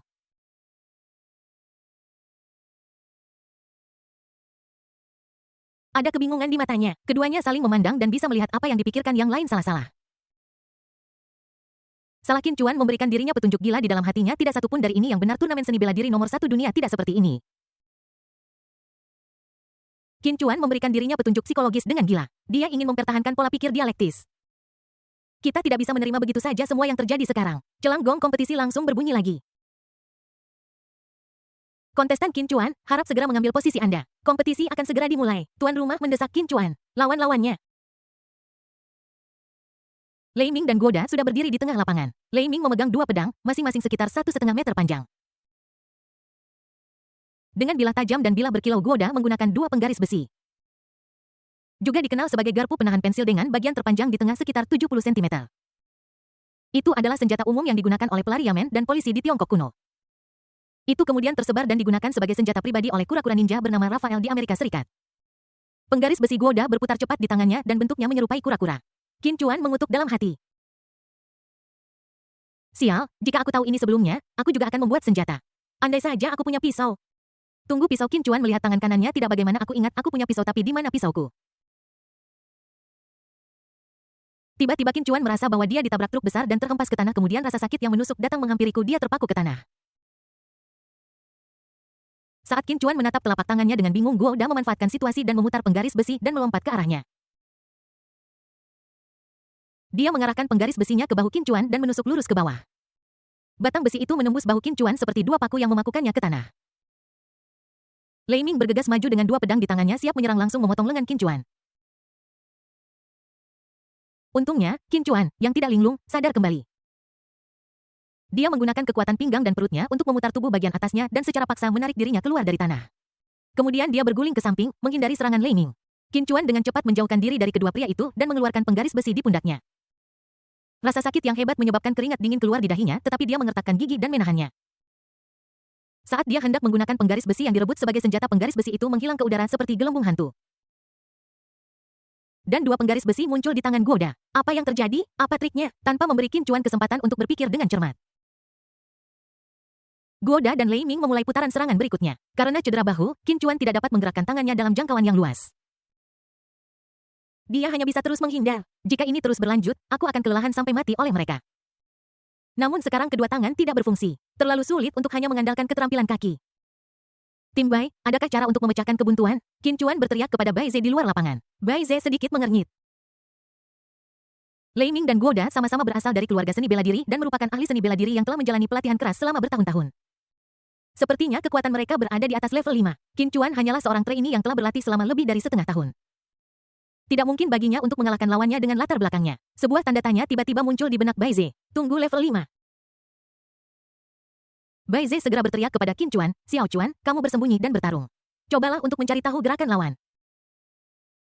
Dan aku akan memberimu beberapa petunjuk. Qin Chuan mengangguk mengisyaratkan bahwa dia akan mendengarkanmu meskipun dia bukan tandingan Lei Ming dan Guoda. Sama sulitnya bagi pihak lain untuk membunuh Qin Chuan di atas ring. Qin Chuan menghindar dengan bahunya terkulai. Sementara Lei Ming dan Guoda terus mengejarnya. Bai Zhe mengamati setiap detail dengan mata tajamnya. Saat Qin Chuan menghindar secara bertahap, dia merasa tubuhnya semakin ringan dan ringan. Rasa sakit pada luka di bahuku semakin berkurang. Dan lukanya sepertinya mulai sembuh. Pada saat yang sama, amplitudo ayunan kedua tangan menjadi semakin besar. Qin Chuan merasa bahwa lukanya sepertinya telah sembuh. Ketika Lei Ming dan Guoda menyadari bahwa mereka tidak dapat mengejar, mereka bertukar pandang. Kemudian mereka menjaga jarak dan menggunakan medan untuk menyerang Qin Chuan dari kedua sisi. Pergi ke neraka. Lei Ming melompat tinggi sambil memegang dua pedang di tangannya dan membelah Hua San dengan seluruh kekuatannya. Guoda merangkak. Seperti ikan todak yang siap menembus punggung Qin Chuan, kedua pria itu satu di atas dan satu di bawah, satu di kiri dan satu di kanan. Melancarkan serangan fatal pada Qin Chuan. Xiao Chuan Bai Mengyao berseru gugup dan menutup matanya. Bifang mengepalkan tinjunya. Rat-rat sialan, akhirnya aku menemukan kandidat yang baik untuk tim. Apakah dia akan mati di sini hari ini? Mei Ganhua berhenti makan permen dan menatap kosong. Pisau ganda sizzle Lei Ming dengan mantap mengenai otot trapezius Qin Chuan. Pisau ganda yang tajam itu memotong lebih dari 2 inci ke dalam daging Qin Chuan. Dalam situasi ini, ada ledakan seruan menggali akar teratai dan tepuk tangan meriah di tempat kejadian. Sudut mulut Lei Ming terangkat, seorang prajurit level 7 seperti ini. Dia mengertakkan gigi dan terus mengerahkan kekuatannya. Pisau di tangan Lei Ming dapat memotong besi seperti lumpur. Itu adalah senjata ajaib. Memotong 2 inci ke dalam tubuh hanyalah hidangan pembuka yang dia berikan kepada Qin Chuan. Apa yang harus dilakukan Lei Ming adalah memotong kedua lengan lawannya. Pergi ke neraka. Lei Ming meraung dan menekan dengan seluruh kekuatannya. Pada saat ini penggaris besi Guoda kebetulan datang. Penggaris besi itu dimasukkan dengan kuat ke punggung Qin Chuan tanpa penyimpangan apapun. Langsung menembus limpahnya. Pastikan Anda berhasil. Guoda tertawa terbahak-bahak tapi senyumnya tidak bertahan selama 2 detik kemudian berhenti. Karena sebuah adegan luar biasa terjadi di depan mata saya, Qin Chuan terlihat memegang erat kedua pisau di kedua tangannya. Dan kemudian menarik kedua pisau itu keluar dari otot trapeziusnya. Kekuatan Qin Chuan begitu besar sehingga Lei Ming tidak memiliki kemampuan untuk melawan. Dia menatap Qin Chuan dengan tidak percaya saat dia mengeluarkan pisau dan kemudian dengan bunyi denting, pisau itu patah. Lei Ming tertegun sejenak. Kemudian semuanya menjadi gelap. Dengan suara keras, dia jatuh ke belakang. Kepalanya menggelinding ke bawah ring seperti bola. Tangan Qin Chuan berlumuran darah. Dia menggunakan tangannya sebagai pegangan dan memanfaatkan momen ketika pisau Lei Ming belum menghilang. Dia berbalik dan menggunakan bilah patah sebagai 2 paku, sebuah gerakan turun dari langit yang menjepit Guoda di belakangnya ke tanah. Qin Chuan menikam Guoda dengan cara yang sama seperti dia ditikam dari belakang. Limpah lawan ditusuk langsung oleh 2 pisau. Guoda terbaring di tanah meludahkan darah. Apa yang terjadi? Bukankah ketua geng bilang? Qin Chuan tidak memberi Guoda kesempatan untuk mengucapkan kata-kata terakhir. Dia menarik penggaris besi dari tubuhnya, lalu menuangkannya ke kepala Guoda. Pembunuhan ganda tercapai. Seluruh tempat menjadi sunyi senyap. Melihat kedua lawannya yang sudah mati, Qin Chuan berlutut di tanah dengan lemah. Terengah-engah, nada suara pembawa acara bahkan lebih kecewa dari sebelumnya. Dia mengumumkan, dalam pertandingan kedua, Qin Chuan menang. Bai Mengyao menutupi mulutnya, air mata mengalir di pipinya. Bifang diam-diam menghela napas lega. Namun sebelum semua orang bisa pulih dari keterkejutan, pembawa acara melanjutkan. Pertandingan ketiga akan segera dimulai. Dalam pertandingan ini, lawannya adalah He Yugou Guangzong, Li Yuanbojiang Gegenjin Shanghai dan pemenang dari game sebelumnya. Qin Chuan bab 609 melindungi rahasia. Setelah mendengar ini,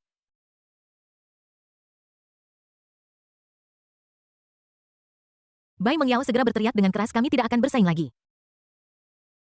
Kami tidak akan bersaing lagi. Dia sudah terluka seperti ini, apa gunanya bersaing? Tuan rumah sepertinya tidak mendengar kata-kata Bai Mengyao.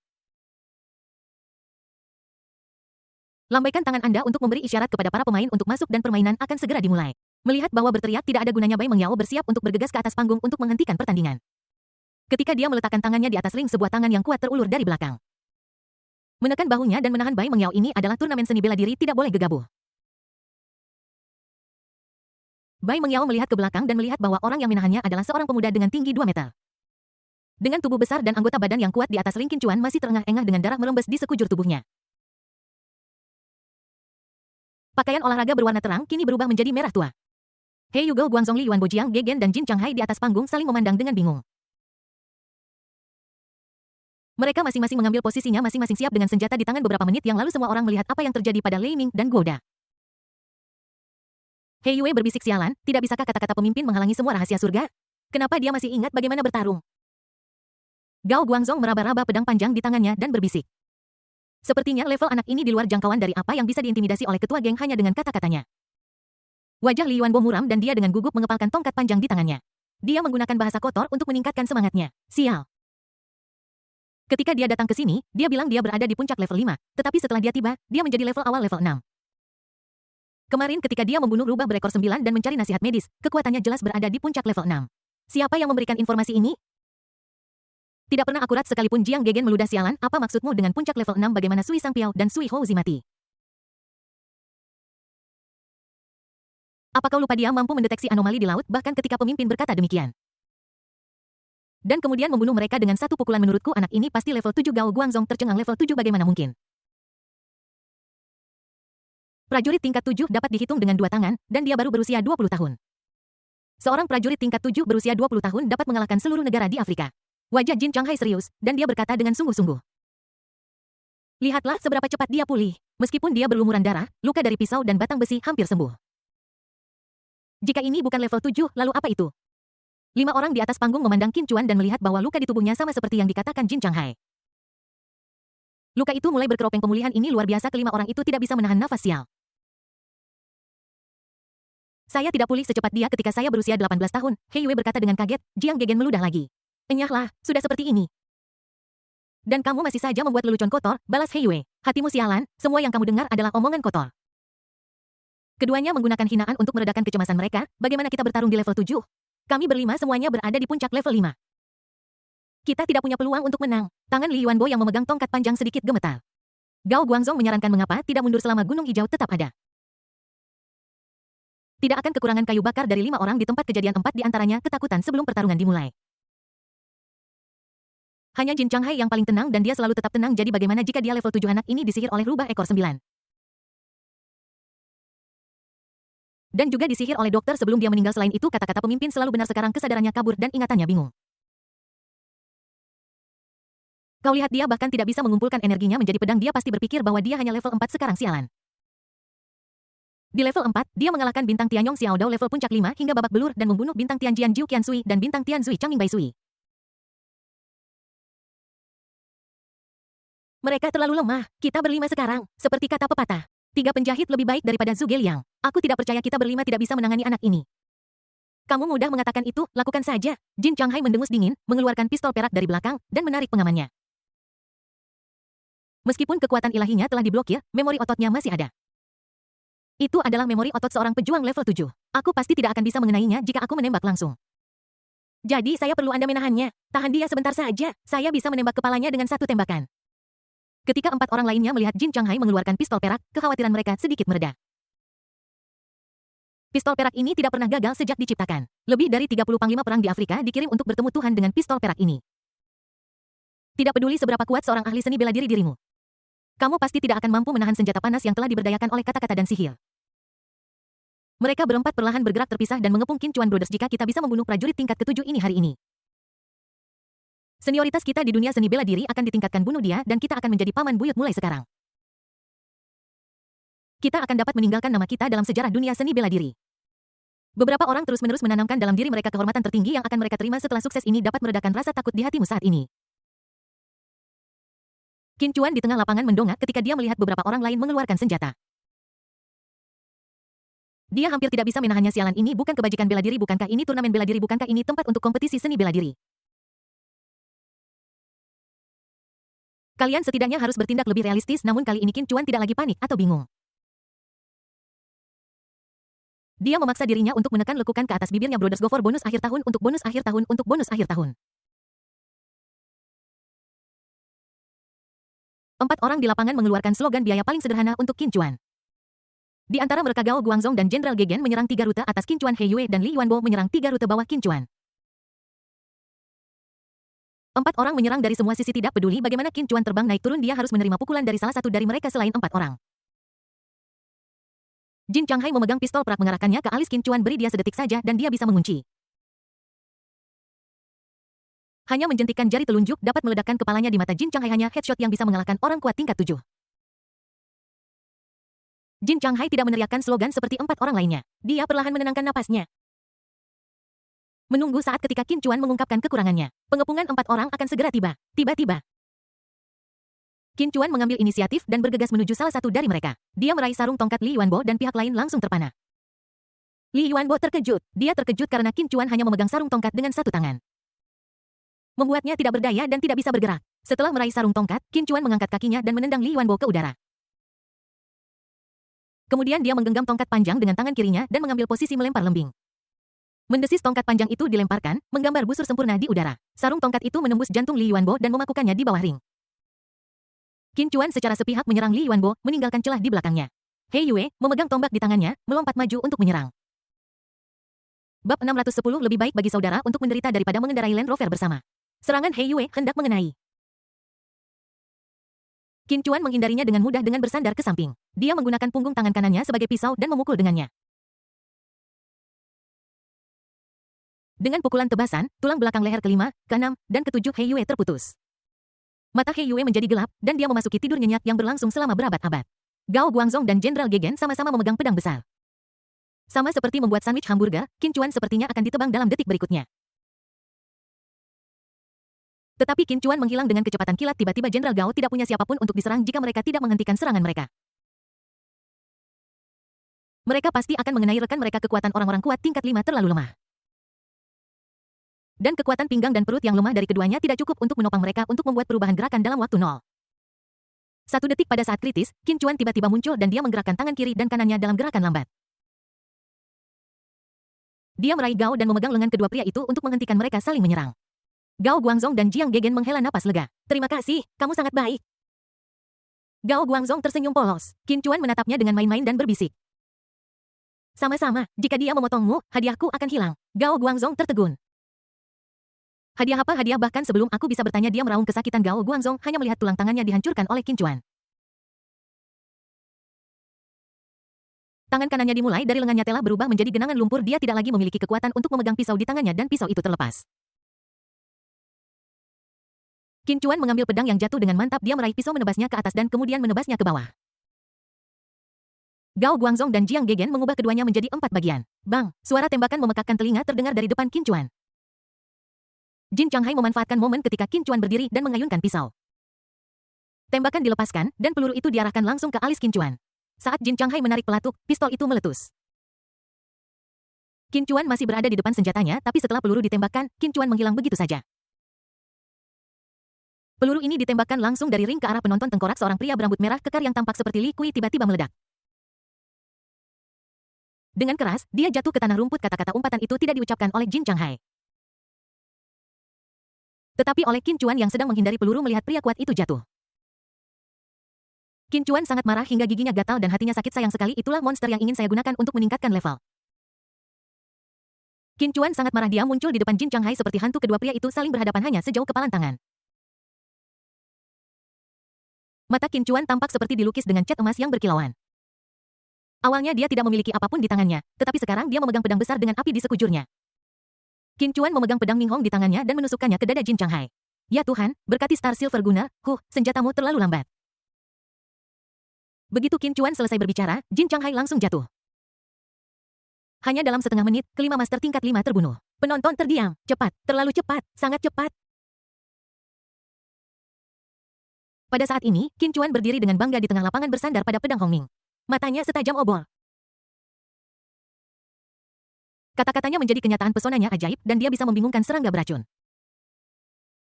Semua trik tercela ini menjadi tidak efektif setelah skill pemulihan pasif dipicu barusan. Sekarang dia telah sepenuhnya sadar kembali. Pembawa acara memiliki ekspresi yang sangat suram di wajahnya dan hendak mengumumkan hasil kompetisi. Qin Chuan mendongak ke arah orang lain dan menyela, tidak perlu mengumumkannya, jalani saja prosesnya. Pembawa acara tertegun. Qin Chuan melanjutkan, kali ini aku akan mengalahkan 10 dari mereka. Bai Mengyao di antara penonton tercengang. Ogawa, kapan Ogawa menjadi begitu kuat? Mei Qianhua di samping tidak memperhatikan apa yang terjadi di atas ring. Matanya tertuju pada pria di depannya, lepaskan. Mei Qianhua berkata dengan wajah gelap kepada pria yang secara paksa menahan Bai Mengyao. Meskipun IQ-nya rendah, dia tinggi dengan fisik hampir 2 meter, otot-ototnya sebanding dengan lengan kanguru. Orang biasa seperti anak kecil di depannya, pria itu melirik bunga plum kering. Meskipun orang lain itu memiliki ukuran yang hampir sama dengannya, wajahnya tidak terlihat seperti wajah orang normal yang bisa mengerjakan perkalian. Dia berkata dengan nada menghinainya, kau idiot, lepaskan. Mei Ganhua memperingatkan lagi. Dia tidak marah karena pria itu menyebutnya bodoh, kemarahannya hanya berasal dari Bai Mengyao. Sebelum datang, Qin Chuan menyuruhku untuk melindungi Sister Yao Yao. Dia harus melakukan apa yang telah dia janjikan. Lepaskan. Mei Ganhua sangat marah lagi. Pria itu mengangkat kakinya dan menendang Mei Qianhua langsung di dada, membuatnya tersungkur ke tanah. Bifang tercengang. Dia telah mengamati situasi di atas ring dan mengabaikan Bai Mengyao. Saudaraku, apa maksudmu menyentuh adikku dan memukulnya? Aku sangat sebelum pria itu bisa mengatakan apapun, Mei Ganhua yang baru saja jatuh ke tanah, bergegas mendekat. Dia membanting pria itu ke tanah. Lalu memeluknya erat-erat dengan lengan besinya yang membuatnya lajang seumur hidup. Pria itu awalnya tidak peduli, berpikir itu sangat memalukan karena dia disematkan ke tanah oleh orang bodoh. Namun setelah beberapa detik, dia menyadari ada sesuatu yang salah. Sial, ini semakin ketat dan ketat. Beberapa detik lagi berlalu. Sial, aku hampir mati lemas. Pada akhirnya, pria itu menemukan bahwa dia tidak bisa melepaskan diri dari ikatan Mei Ganhua. Dia berteriak sekuat tenaga, biarkan aku pergi, biarkan aku pergi, biarkan aku pergi. Ada prajurit di tempat kejadian yang siap maju untuk menghentikan Mei Ganhua. Tetapi teman-teman di sampingnya mencoba menghentikannya. Apa yang kamu lakukan? Raja Kematian hampir dicekik sampai mati oleh orang idiot itu, jadi apa? Sialan, saudaramu dalam masalah, mengapa kamu tidak membantunya? Lebih baik bagi saudara untuk menderita daripada mengendarai Land Rover bersama. Apakah kamu tidak takut tersambar petir ketika mengatakan hal seperti itu? Dengan satu saudara laki-laki yang kurang, semua orang bisa mendapatkan bagian bonus akhir tahun yang lebih besar. Itu 400.000 sial, anak itu benar-benar tidak berguna. Sudah hampir 1 menit dan dia masih belum mencekik Raja Kematian sampai mati. Ketika Bifang melihat bahwa Mei Ganhua akan membunuh pihak lain, dia segera maju untuk menghentikan pertarungan bunga. Jangan panggil aku Hua, namaku Mei Ganhua. Bifang tercengang. Teman baik Qin Chuan bisa berteriak, tapi aku tidak bisa. Kamu memiliki IQ yang sangat tinggi. Mei Ganhua, berhentilah, kau akan mencekiknya sampai mati. Tidak, dia menindas kakak Yao Yao. Qin Chuan berkata bahwa siapapun yang menindas kakak Yao Yao tidak boleh hidup. Qin Chuan di atas panggung menggerakkan mulutnya ketika mendengar ini. Aku hanya bilang untuk melindungi Sister Yao Yao, Bu, tapi aku tidak bilang bahwa tidak ada yang bisa selamat. Kamu nak, hanya membuat segalanya menjadi lebih dramatis untuk dirimu sendiri, jadi jangan menyeretku ke dalam hal ini. Dia melompat dari panggung dan berjalan ke sisi Mei Ganhua. Qin Chuan mengulurkan tangan dan menepuk bahu orang lain. Bunga. Biarkan dia pergi. No, Qin Chuan mengatakan bahwa tidak seorang pun yang menindas Sister Yao Yao akan selamat. Melihat Mei Ganhua masih tidak melepaskan, Qin Chuan berkata tanpa daya, bab 611, kedua kaki mendarat lagi dan IQ mengambil alih tempat tertinggi lagi. Qin Chuan tersenyum dan berbicara dengan nada tenang dan santai, Nonoyo, kamu harus melepaskannya dulu. Aku sendiri yang akan mengantarnya pergi, sungguh-sungguh. Jangan berbohong padaku, aku tidak akan berbohong padamu. Bagaimana jika kamu berbohong padaku? Apa yang kamu katakan yang harus kita lakukan? 10 es krim, 5 tidak, aku mau 10. Raja neraka yang mati, lengan Tian Baik Singin. Mei Qianhua hampir menangis. Aku setengah mati dan kalian berdua masih bercerita silang di sini. Pada akhirnya Qin Chuan menerima keripik 10 es krim. Mei Ganhua dengan senang hati melepaskan tangannya. Raja Kematian akhirnya terbebas dari pengekangnya. Dia berbaring telentang di tanah, terengah-engah mencari udara. Dia belum pernah membutuhkan udara separah ini seumur hidupnya. Setelah beberapa saat, Raja Kematian Tian Baik Sing pulih. Dia perlahan berdiri dan meraih kerah Qin Chuan dengan ganas. Matanya terbuka lebar seolah ingin mencabik-cabik orang lain. Persetan, kau membiarkan orang ini menyelinap menyerang Medin kau. Aku hampir terbunuh olehnya, kau tahu itu. Qin Chuan berkata dengan ekspresi meminta maaf di wajahnya. Aku sangat menyesal, aku minta maaf, aku sangat bodoh. Persetan, kau sudah selesai hanya karena satu kalimat bodoh. Tentu saja tidak, aku menepati janjiku. Apa artinya aku berjanji pada Hua bahwa aku akan mengirimmu pergi dan aku akan. Begitu Qin Chuan selesai berbicara, Raja Tian Baik Sing yang mati dipenggal. Dia memiliki tinggi lebih dari 2 meter dan dia langsung menjadi setinggi 18 meter. Tubuh besar itu jatuh vertikal ke tanah dengan bunyi gedebuk keras. Pah-pah-pah. Mei Ganhua bertepuk tangan dengan gembira. Tetapi setelah bertepuk tangan 2 kali, kepala besar yang pintar itu segera bereaksi. Orang itu pergi dan 10 es krimnya hilang. Tindakan Qin Chuan membuat Bifang dan Bai Mengyao tersentak. Xiao Chuan, bagaimana kamu membunuhnya? Xiao Chuan, kamu terlalu impulsif. Di atas panggung semua orang telah menandatangani perjanjian hidup dan mati. Jadi kamu tidak punya masalah membunuh mereka, tetapi di luar panggung kamu Bifang menamparkan pahanya seolah-olah Qin Chuan telah menyebabkan masalah besar. Qin Chuan berjalan maju seolah tidak terjadi apa-apa menghadapi Bifang, cahaya keemasan melintas di matanya. Mengapa upil matamu berwarna keemasan? Begitu Bifang selesai berbicara, Qin Chuan mengangkat tangan kanannya. Sebuah tamparan langsung menghampirinya. Tamparan ini membuat Bifang jatuh ke tanah tak sadarkan diri. Tindakan Qin Chuan membingungkan semua orang di tempat kejadian. Orang-orang di tepi lingkaran itu bergumam pelan, apa yang terjadi akan baik-baik saja jika dia membunuh Raja Neraka.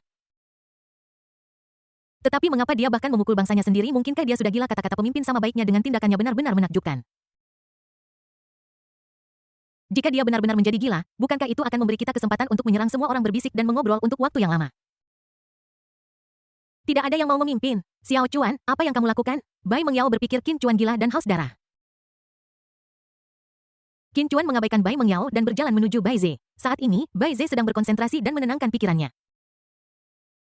Dengan mata tertutup dan alis berkerut, Qin Chuan bergerak maju sambil mengangkat tangannya, siap untuk memberi Bai Ze pelukan besar. Bai Mengyao bingung. Qin Chuan sepertinya berencana untuk membunuh semua orang. Dia menggunakan tubuhnya untuk menghalangi Qin Chuan. Jangan lakukan itu Xiao Chuan, dia adalah saudaraku. Bai Mengyao berteriak pada Qin Chuan. Teriakan itu membangunkan Bai Ze. Bai Ze mengepalkan tinjunya di udara dan tombak emas berkepala harimau muncul di tangannya yang kosong. Bai Mengyao bingung apakah kakaknya akan bertarung dengan Qin Chuan. Apa yang terjadi hari ini? Dia segera berbalik dan berdiri di depan kakaknya. Kakak, tolong jangan, Xiao Chuan sudah gila, dia tidak bermaksud begitu. Mata Bai Ze tertuju dan dia berbicara dengan serius kepada Qin Chuan. Aku baik-baik saja. Sebuah cahaya keemasan melintas di mata Qin Chuan dan dia mengangguk. Baiklah, itu bagus. Pada saat ini Bifang di tanah menggelengkan kepalanya dan perlahan naik. Dia menunjuk Qin Chuan dan berkata, kamu, anak kecil saudara Bi. Xiao Chuan tidak bermaksud begitu, dia pasti sudah gila. Bai Mengyao berinisiatif untuk menjelaskan. Bifang mengusap pipinya dan meraih udara. Sebuah tombak berlapis emas sayap Phoenix muncul di tangannya. Bai Mengyao tercengang. Dia membuka lengannya untuk melindungi Qin Chuan. Brother Bi, calm down, Girlio, seharusnya yang tenang.